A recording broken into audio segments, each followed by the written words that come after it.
الله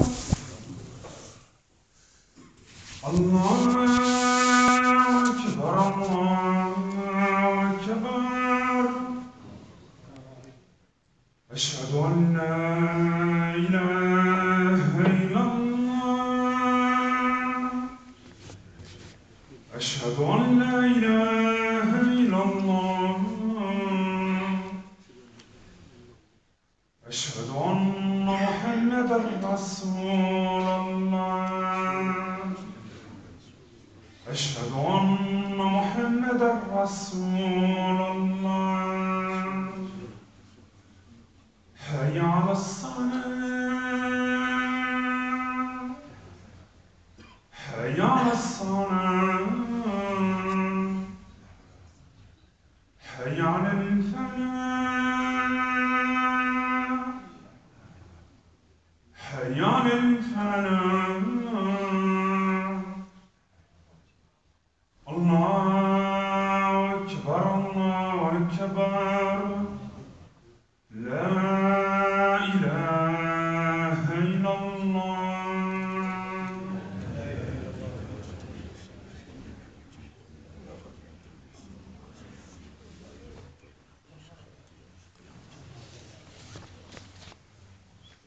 إن الحمد لله نحمده ونستعينه ونستغفره ونتوب إليه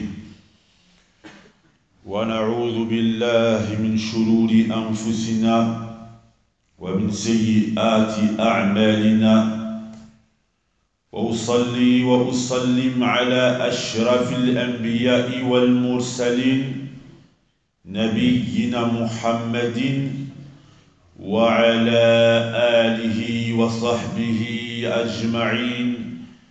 يا أيها الذين آمنوا اتقوا الله حق تقاته ولا تموتن إلا وأنتم مسلمون. يا أيها الناس اتقوا ربكم الذي خلقكم من نفس واحدة وجعل منها زوجها وبث منهما رجالا كثيرا ونساء واتقوا الله الذي تساءلون به والأرحام إن الله كان عليكم رقيبا. يا أيها الذين آمنوا اتقوا الله وقولوا قولا سديدا يصلح لكم أعمالكم ويغفر لكم ذنوبكم ومن يطع الله ورسوله فقد فاز فوزا عظيما. أما بعد فإن أصدق الحديث كتاب الله وخير الهدي هدي محمد صلى الله عليه وسلم وشر الأمور محدثاتها وكل محدثة بدعة وكل بدعة ضلالة وكل ضلالة في النار. أما بعد سنتكلم اليوم عن أمرين مهمين تساهل عنهما كثير من الناس. أما الأمر الأول هو ترك الصلاة مطلقا، أما الأمر الثاني هو عدم القيام بها مع الجماعة. أولا يا أخ المسلم اعلم رحمني الله وإياك أن الله تبارك وتعالى قد فرض الصلاة على رسول الله صلى الله عليه وسلم بغير واسطة، ولا نعلم شيئا من العبادات فرض على رسول الله صلى الله عليه وسلم بغير واسطة إلا الصلوات. وثانيا اعلم يا أخي الحبيب رحمني الله وإياك أن الصلاة فرضت في أفضل الليالي وهي ليلة المعراج، وكانت في الأصل 50 صلاة ثم خففت إلى 5. وأنه ليس في الإسلام شيئا من العبادات تركه كفر إلا الصلاة. ليس في الإسلام شيئا من العبادات تركه كفر إلا الصلاة. عن عبد الله بن شقيق قال: كان أصحاب النبي صلى الله عليه وسلم لا يرون شيئا من الأعمال تركه كفر إلا الصلاة. واعلم أن الصلاة لا تسقط سواء كنت صحيحا أو مريضا، سواء كنت مشغولا أو فارغا، صغيرا بالغا أو كبيرا، شابا أو عجوزا، فيجب أن تصلي الصلوات في وقتها. يقول الله تبارك وتعالى في كتابه الكريم، يقول: إن الصلاة كانت على المؤمنين كتابا موقوتا. إن الصلاة كانت على المؤمنين كتابا موقوتا. والصلاة تصلى وجوبا في وقتها، فمن الناس من يذهب إلى العمل طول اليوم لا يصلي صلاة واحدة، فإذا رجع إلى البيت بدأ يجمع الصلوات كأنه مسافر أو مريض، فإن هذه الصلوات مردودة عليه غير مقبولة. وإذا قيل له: لماذا لا تصلي الصلوات في وقتها؟ يقول: عندي عمل. فنحن نقول له: لماذا لا تقول للعمل؟ لماذا لا تقول للعمل عندي صلاة؟ لماذا لا تقول للعمل عندي صلاة؟ ويقول النبي عليه الصلاة والسلام في حق من ترك الصلاة، يقول في حديث عظيم: بين الرجل والكفر ترك الصلاة. أحبتي في الله، يقول النبي عليه الصلاة والسلام: بين الرجل والكفر، بين الرجل وبين الكفر ترك الصلاة. رواه أحمد ومسلم. ويقول في حديث آخر وهو حديث عظيم، يقول النبي عليه الصلاة والسلام: العهد الذي بيننا وبينهم الصلاة، فمن تركها فقد كفر. أحبتي في الله، كثير من الناس يقولون: أنا لا أصلي لأنني أعصي الله، لأنني أزني، أشرب الخمر، أبيع المخدرات، وغير ذلك من الأعذار. فنقول لهم: بالله عليك أخي الحبيب، هل تعرف أحدا من الرجال والنساء لا يعصي الله؟ هل تعرفون أحدا إخواني في الله لا يعصي الله؟ بل صلاتك سبب لصرفك عن المعصية. يقول الله تبارك وتعالى في كتابه الكريم: إن الصلاة تنهى عن الفحشاء والمنكر. إن الصلاة تنهى عن الفحشاء والمنكر.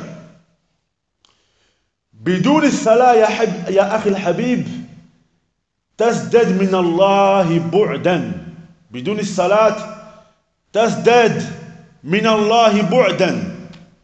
فاعلم أن العاصي الذي يصلي هو أفضل وأحب إلى الله من العاصي الذي لا يصلي. وإذا كنت تدعي أنك تحب رسول الله صلى الله عليه وسلم حق المحبة فإليك ما أوصى به رسول الله صلى الله عليه وسلم قبل موته. هو في سياق الموت رسول الله صلى الله عليه وسلم ويقول: الصلاة الصلاة وما ملكت أيمانكم، أي ألزموا الصلاة، ألزموا الصلاة وتأدبوا مع من تحت أيديكم. عباد الله، أول ما فرض على رسول الله صلى الله عليه وسلم من العبادات هي الصلاة، وآخر ما أوصى بها كذلك الصلاة، بل لم يكن هناك شيء من هذه الدنيا أحب إلى رسول الله صلى الله عليه وسلم من الصلاة. فقال رسول الله صلى الله عليه وسلم: حبب إلي من دنياكم النساء والطب وجعلت قرة عيني في الصلاة. فإذا علمت يا أخي الحبيب، أخي المسلم، إذا علمت أن الصلاة واجبة، أن من تركها يخشى عليه الخروج من الملة، فينبغي لك أن تعلم أن أداها تقام مع الجماعة. نعم يا عباد الله، كثير من الناس تساهلوا عن ذلك، فهو صحيح الأبدان، صحيح ليس عنده عذر، ولكنه يصلي في البيت. ويقول الله تبارك وتعالى في كتابه العظيم عن من تساهل عن ذلك، عن تلك الصلاة. يقول تبارك وتعالى: وأقيموا الصلاة وآتوا الزكاة واركعوا مع الراكعين. نعم، أمر من الله تبارك وتعالى أن تركع مع الراكعين. ويقول النبي عليه الصلاة والسلام في صحيح مسلم عن أبي هريرة رضي الله تعالى عنه وأرضاه أن رجلا أعمى قال: يا رسول الله صلى الله عليه وسلم، ليس لي قائد يقودني إلى المسجد، فهل من رخصة أن أصلي في بيتي؟ اسمعوا يا عباد الله. قال رسول الله صلى الله عليه وسلم: هل تسمع النداء؟ سأله رسول الله صلى الله عليه وسلم: هل تسمع النداء؟ قال: نعم. قال رسول الله صلى الله عليه وسلم: فأجب. فإذا كان الأعمى الذي ليس له قائد يقوده إلى المسجد ليس له رخصة في ترك الجماعة، فكيف بغيره؟ يا عباد الله، كيف بغيره؟ إذا كان الأعمى ليس له قائد يقوده إلى المسجد، بل هناك ناس يسكنون جنب المسجد، والله هناك ناس يسكنون جنب المسجد بس لا تكاد تراه في صلاة واحدة. في مسلمين يسكنون جنب المسجد ولا تراه. وبعض الناس يقولون: نحن في فرنسا لا نسمع الأذان. فأجاب العلماء عن ذلك أن أوقات الصلوات معروفة عند الجميع، بل في بعض الدول الإسلامية لا تسمع الأذان. في بعض الأماكن تبعد عن المسجد لا تسمع الأذان، ولكن يجب عليك أن تنصرف وتغادر إلى المسجد. نعم يا عباد الله. ثم إن بعض الناس يتركون الجماعة، يتركون الصلاة في المسجد لأسباب مختلفة. بعضهم يقولون أنا أترك الصلاة في المسجد للسبب العمل، وبعضهم أعظم من ذلك، يقولون نحن أو أنا لا أحب المسؤولين القائمين على المسجد، فمن ترك الصلاة لأنه لا يحب المسؤولين القائمين على المسجد يأثم مرتين: يأثم لتركه عن الجماعة، ثم يأثم لأنه يهجر أخاه المسلم. يقول النبي عليه الصلاة والسلام: لا يحل لرجل أن يهجر أخاه المسلم فوق ثلاث. ثم يقول: يلتقيان فيعرض هذا ويعرض هذا ويعرض هذا ويعرض هذا، أي يصطلحون فيما بينهم، ولكن لا يجوز للمسلم أن يترك الصلاة في المسجد لأنه لا يحب فلان من المصلين، أو لا يحب من هو قائم على المسجد. ثم آخرا يا عباد الله، هناك بعض الناس جرى عليهم العادة في ترك صلاة الجمعة. انتبه، هناك فرق بين الجماعة والجمعة. بعض الناس يصلون الجماعة في المسجد ولكن يتركون الجمعة. يقول النبي عليه الصلاة والسلام في من ترك الجمعة تساهلا عنها: عن أبي الجعد الدمري أن رسول الله صلى الله عليه وسلم قال: من ترك 3 جمع تهاونا بها طبع الله على قلبه، أي أعمى الله قلبه. طبع الله على قلبه، أعمى الله قلبه. فلا يجوز للمسلم أن يترك الصلاة، لا يجوز مطلقا حتى الموت. لابد أن يصلي المسلم حتى الموت، ولو مرض فهو يصلي. ثم صلاة الجماعة والجمعة لا يجوز أن يتخلى عنها إلا عند العذر، إذا كان مريضا أو مسافرا أو غير ذلك من الأعذار الشرعية. فنسأل الله تبارك وتعالى بأسمائه الحسنى وصفاته العليا أن يجعلنا من الذين يقيمون الصلاة في وقتها مع الجماعة، كما نسأله سبحانه أن يتقبل منا صلاتنا، إنه ولي ذلك والقادر عليه، والحمد لله رب العالمين.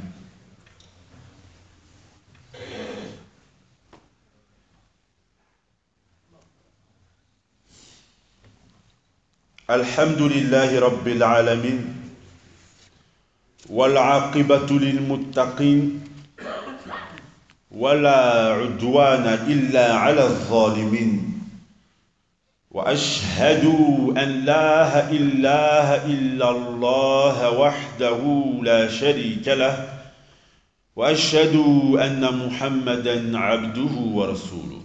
عباد الله. Aujourd'hui, nous allons parler de 2 sujets qui sont très importants. Malgré leur importance, beaucoup de musulmans font preuve de laxisme à leur égard.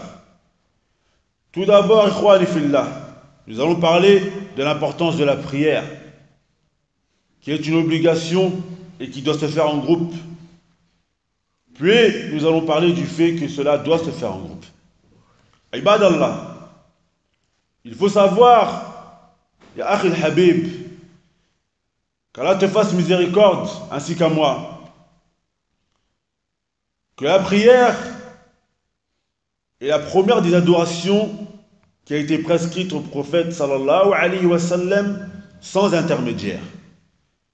Et on ne connaît pas une adoration parmi les adorations qui a été prescrite sans intermédiaire. C'est-à-dire que Allah Azza wa Jal n'a pas prescrit la salat au prophète sallallahu alayhi wa sallam. Il a prescrit la salat au prophète sallallahu alayhi wa sallam sans passer par Jibril alayhi salatu wa sallam. Et sache, ya akhi al-habib, que cette prière fut prescrite pendant l'une des meilleures nuits, qui est la nuit de l'Assomption nocturne. Et qu'à la base, la prière, quand elle fut ordonnée, elle était au nombre de 50. On devait prier 50 prières. Puis Allah Azza wa Jal a gardé 50 dans la récompense, mais dans le nombre, on ne doit prier que 5 prières. Ça, c'est un fadl d'Allah Azza wa Jal. C'est un bienfait d'Allah Azza wa Jal sur nous. On a 5 prières à prier par jour, mais on est récompensé au nombre de 50 pour ces 5 prières.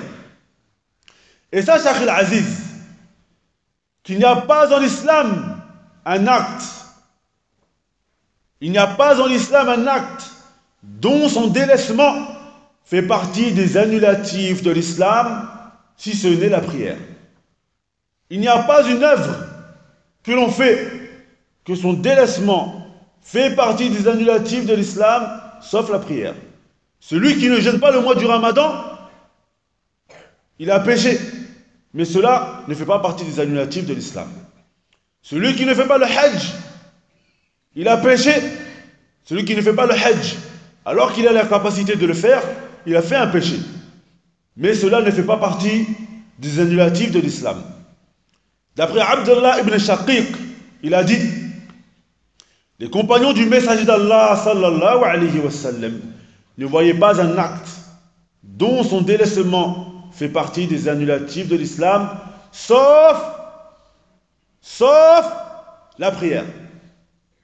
Les compagnons du messager d'Allah sallallahu alayhi wa sallam, qui sont les personnes les plus savantes en ce qui concerne le kitab et la sunna, ils ne voyaient pas un acte dont son délaissement fait partie des annulatifs de l'islam, sauf la prière. Ya akhi al-habib, donc sache que la prière doit être faite en son temps, que tu sois malade ou en bonne santé, que tu sois occupé ou pas, que tu sois jeune, mature ou adulte, ou que tu sois une personne âgée.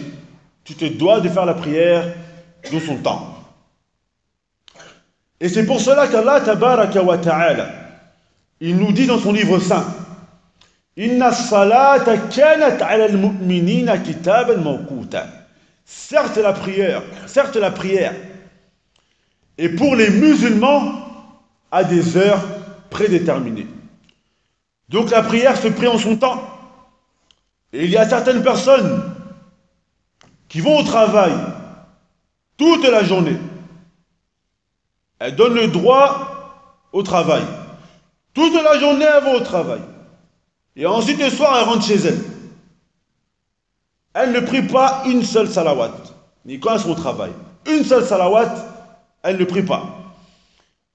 Et quand elles rentrent chez elles, elles commencent à rassembler toutes les prières, comme si cette personne était voyageur ou une personne malade.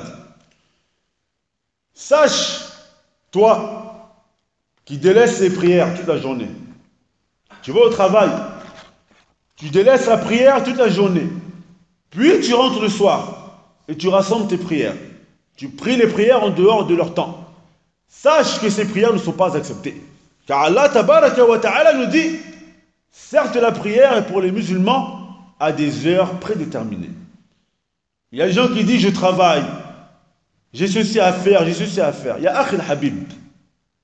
Nous lui disons, pourquoi tu ne dis pas au travail, j'ai la prière? Sache que la première des choses sur laquelle tu seras questionné dans ta tombe, as-salah, la prière. C'est la première des choses sur lesquelles tu seras questionné dans ta tombe.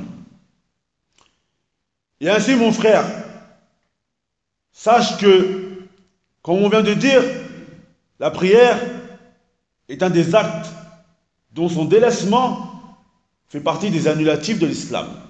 Et c'est ainsi que le prophète sallallahu alayhi wa sallam dit dans un hadith: entre l'homme et le délaissement de la prière, il y a la mécréance.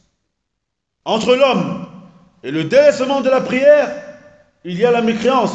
Et sache que le fait que tu es au travail et que tu délaisses la prière, que tu ne la fasses que le soir, ceci est la route qui t'emmène à délaisser complètement la prière.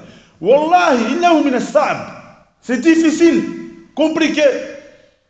Que tu rassembles 4 salawats en même temps, 4 prières en même temps, c'est compliqué. Ceci, c'est la route pour délaisser la prière. Et c'est la route qui fait sortir de l'islam. Le messager d'Allah sallallahu alayhi wa sallam, il nous dit dans un autre hadith: Al-hadu alladhi baynana wa baynahum as-salah, faman tarakaha faqad kafar. Il nous dit la différence qu'il y a entre nous et eux, c'est-à-dire les non-musulmans. La différence qu'il y a entre nous et eux, c'est la prière. Celui qui la délaisse, il aura certes mécru. Il y a certaines personnes qui tombent dans les ruses du diable. Ils disent: moi je ne prie pas, car je désobéis à Allah, car je fornique, car je vends de la drogue, car ceci ou car cela. Nous lui disons: Ya Akhil Habib, mon frère bien-aimé, connais-tu une seule personne qui ne désobéit pas à Allah? Connais-tu une seule personne qui ne désobéit pas à Allah? Même les ulama, les savants, les personnes qui montent sur les minbars, tout le monde fait des péchés.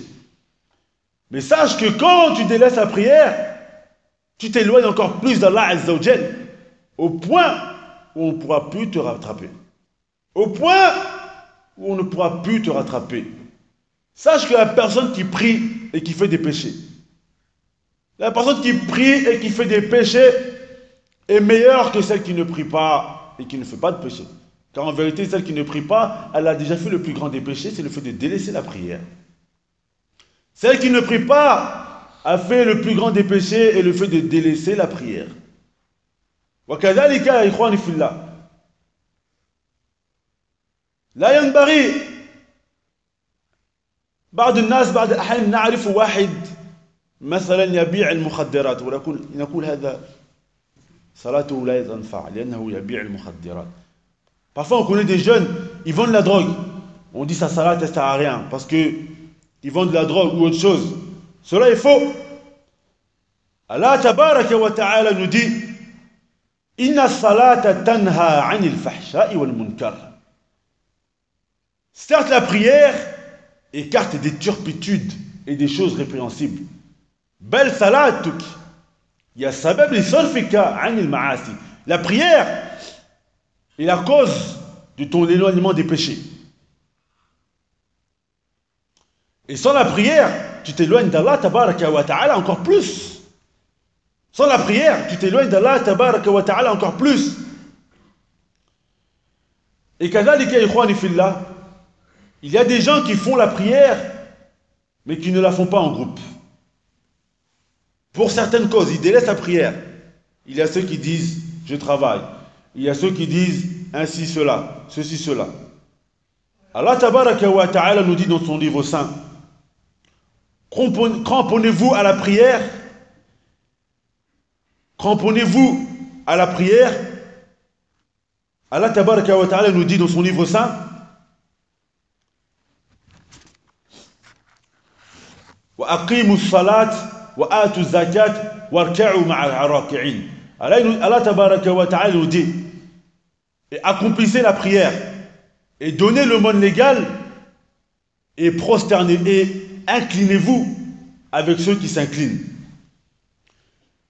Si tu prétends vraiment aimer le prophète sallallahu alayhi wa sallam, si tu prétends vraiment aimer le prophète sallallahu alayhi wa sallam, il faut que tu t'accroches à la prière comme lui s'y est accroché.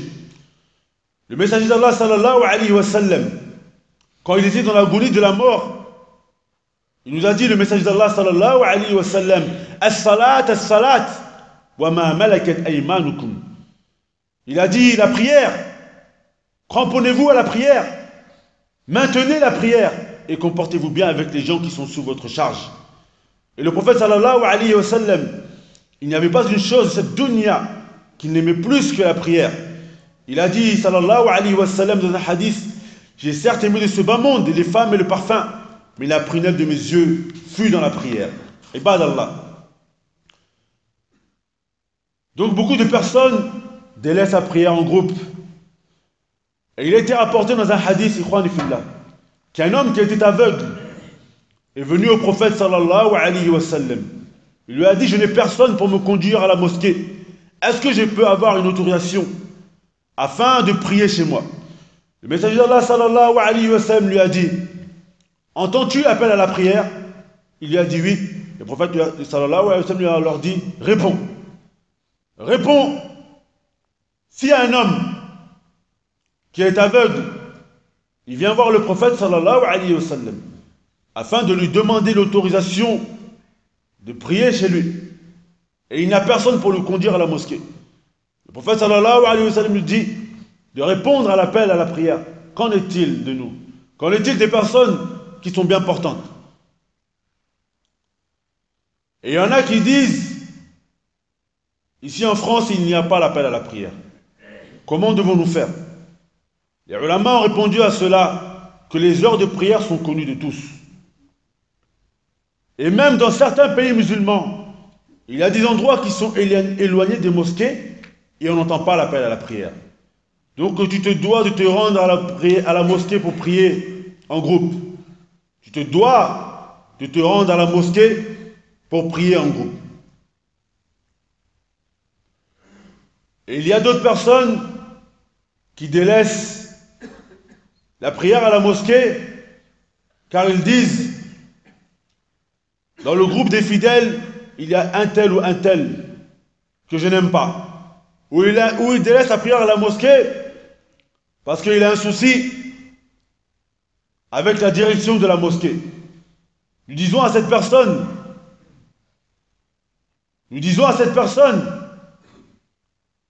que tu es pécheur, tu t'es rendu coupable de 2 péchés majeurs. Tout d'abord, le fait que tu délaisses la prière en groupe. Comme on vient de voir, Allah tabaraka wa ta'ala nous dit, et inclinez-vous avec ceux qui s'inclinent.